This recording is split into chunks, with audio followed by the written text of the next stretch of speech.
जब कोई आदमी उदास होता है या दुखी होता है तो आपके शब्द उसमें एक नया जोश, एक नया उत्साह भर सकते हैं। और एक हारा हुआ आदमी अपने जीवन में एक नई शुरुआत कर सकता है। सिर्फ शब्दों के माध्यम से, हमारी वाणी के माध्यम से उस आदमी को एक नया जीवन मिल सकता है। हमारे शब्दों में कितनी ताकत होती है और किसी से बात करते वक्त हमें कितनी सावधानी से अपने शब्दों को चुनना चाहिए। आज के इस गौतम बुद्ध की कहानी के जरिए मैं वही आपको सुनाने वाला हूँ। इस कहानी के माध्यम से आपको सीधे तौर पर कुछ ऐसे तरीके पता चलेंगे, कुछ ऐसी परिस्थितियाँ पता चलेंगी जहाँ पर आपको हमेशा चुप रहना चाहिए।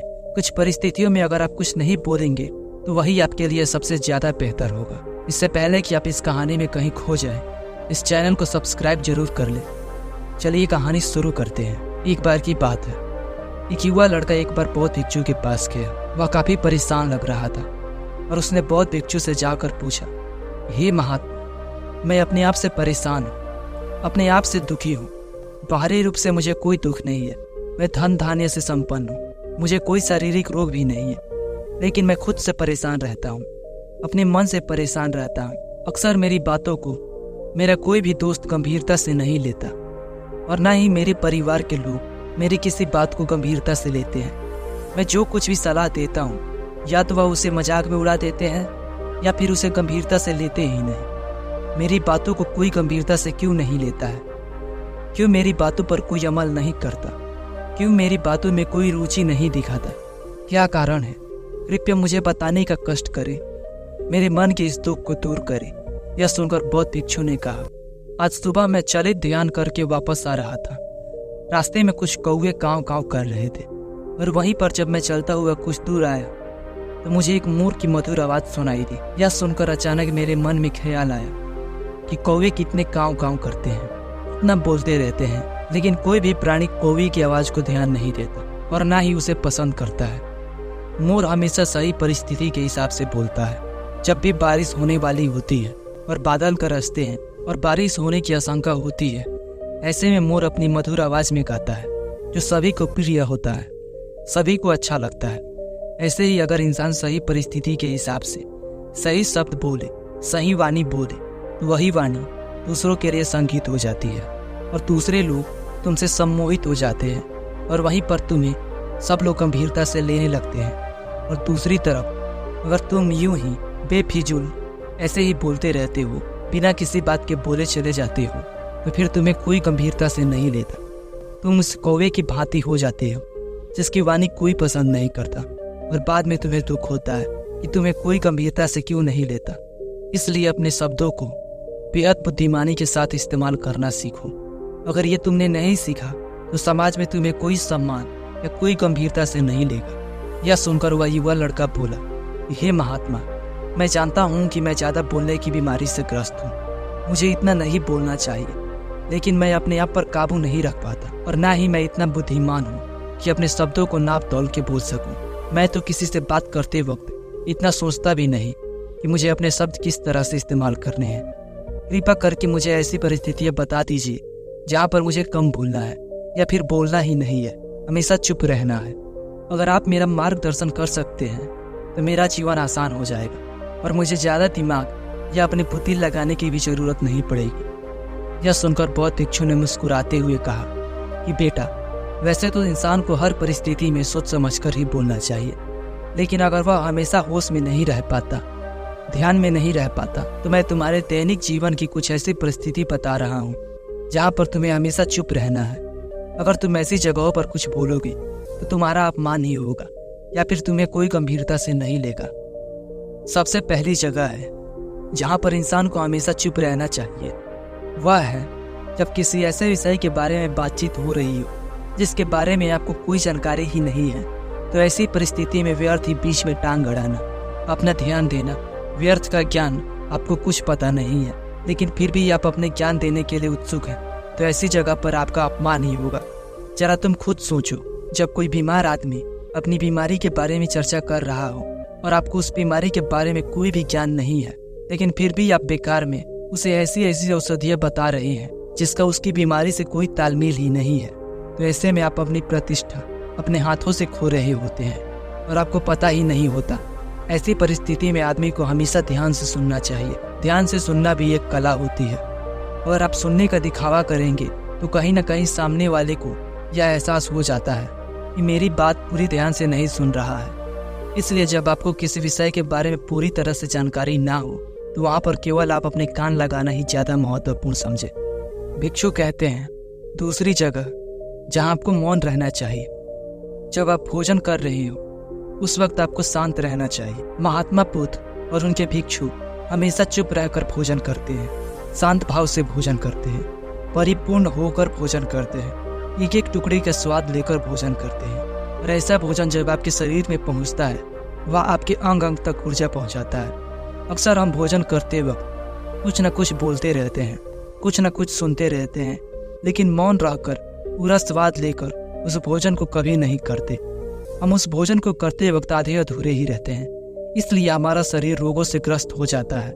जरा तुम खुद सोचो, बौद्ध भिक्षु हमेशा भिक्षा लेकर भोजन करते हैं, और भिक्षा भी कितनी बिल्कुल मामूली सी, और वह भी एक वक्त का।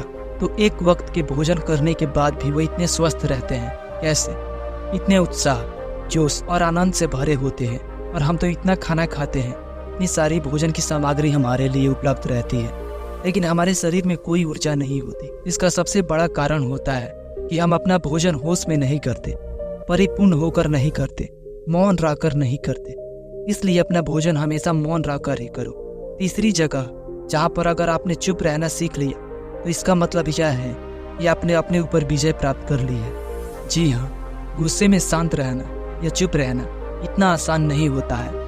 अक्सर हम गुस्से से भरकर कुछ ऐसे शब्द या अपशब्द बोल जाते हैं तो इसका पछतावा हमें हमेशा रहता है, लेकिन जुबान से निकला हुआ शब्द वापस नहीं हो सकता। उस शब्द को मिटाया भी नहीं जा सकता। अब तो जिंदगी पर हमारे दामन से जुड़ चुका है, और वो गुस्से में बोला गया शब्द हमारे मन को समय समय पर बेचैन करते रहता है, दुखी करता रहता है। लेकिन गुस्से के वक्त चुप रहना सीखना भी एक बहुत बड़ी कला होती है। गुस्से में आदमी को अपने ऊपर काबू कहाँ रहता है, अपनी इंद्रियों को वश में कहाँ रख पाता है। इसलिए इस कला को आप तभी सीख सकते हैं जब आप गुस्सा भी होश में रहकर कर पाए। जब भी आपको गुस्सा आए, आपके दिमाग में सिर्फ एक ही बात आए कि मुझे चुप रहना है, मुझे किसी से कुछ गाली गलौज नहीं करना, किसी को कोई अपशब्द नहीं बोलना। और जब यह विचार गुस्से के साथ जुड़ जाता है और धीरे धीरे यह आदत बन जाता है तो आप अपने गुस्से को भी काबू में करना सीख जाते हैं। जब भी कभी गुस्सा आए तो किसी को कुछ बोलने की बजाय कुछ शारीरिक व्यायाम करना शुरू कर दो। उछलना, भागना, दौड़ना, जिम करना, कुछ भी आप ऐसा व्यायाम कर सकते हो जिससे आपका शरीर थक जाए। आप पाएंगे जब आपका शरीर थक जाता है तो आपका मन भी शांत हो जाता है। आपने उस गुस्से की ऊर्जा को एक सकारात्मक रूप दे दिया, और यही बुद्धिमान व्यक्ति की पहचान होती है, जो दूसरों के ताने से भी अपना घर बना लेता है, अपनी कामयाबी के रास्ते निकाल लेता है। वही सच में बुद्धिमान आदमी है। जो जहर को भी दवा बनाकर इस्तेमाल करना सीख जाए, वही असली बुद्धिमान है, वही असली बुद्धिमान होता है। चौथी जगह जहाँ आप चुप रहेंगे तो आपके लिए वह सबसे ज़्यादा बेहतर होगा, वही आपको सम्मान दिलाएगा। और वो चौथी जगह है जब चार लोग आपस में बैठकर बातें कर रहे हैं, कोई बैठक कर रहे हैं। वहाँ पर जब आप चार लोग बात कर रहे होते हैं तो चारों लोग एक साथ तो बात कर नहीं सकते। एक बार में एक व्यक्ति बोलेगा और तीन सुनेंगे, तभी वह बैठक कामयाब हो पाएगी, तभी वह चर्चा सही रूप से आगे बढ़ पाएगी। लेकिन अगर कोई आदमी ऐसा बैठा हुआ है जो बीच में एक दूसरों की बात काटकर अपनी बात को ऊपर रखना चाहता है, तो ऐसे में यह चर्चा, वह बैठक आपको कहीं नहीं पहुँचाएगी, और चारों लोगों के बीच आप सबसे पहले मूर्ख कहलाओगे। अगर आपको अपनी बात कहनी है तो सामने वालों को अपनी बात पूरी करने दो, उसके बाद अपना विचार रखो। और आखिरी जगह, अगर हमारे माता पिता हमें कुछ कह देते हैं, हमारे बड़े बुजुर्ग हमें किसी बात पर डांट देते हैं या हमें थप्पड़ भी मार देते हैं, तो ऐसी जगहों पर आपका चुप रहना ही उनके प्रति सम्मान दिखाएगा, उनके प्रति आदर का भाव व्यक्त होगा। अगर आप उनके सामने उनका विरोध कर देते हैं, उनका प्रतिरोध कर देते हैं, तो वह गुस्सा तो थोड़ी देर बाद शांत हो जाएगा, लेकिन वह कही गई बात, वह विरोध किया हुआ शब्द आपके मन को सताएगा, और आपके माता पिता को हमेशा यही लगेगा कि आज यह हमारी इज्जत नहीं करता, आज ही हमारी बात नहीं मानता, क्योंकि यह कमाने लग गया है, यह बड़ा आदमी बन गया है। ऐसी ऐसी बातें उठेंगी, ऐसे ऐसे तंज कसे जाएंगे। इसलिए ऐसी जगह पर आप मौन ही रहें, चुप रहिए, कुछ मत बोलिए, अपने गुस्से को अपने अंदर ही पी लीजिए, कुछ व्यायाम कर लीजिए, भाग दौड़ लीजिए, आपका मन अपने आप शांत हो जाएगा।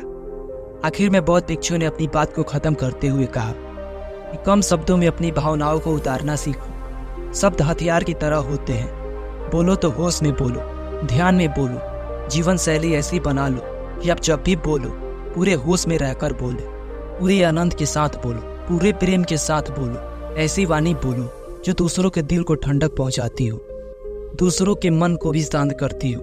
और वो तभी संभव है जब आप प्रतिपल होश में रहकर बोले।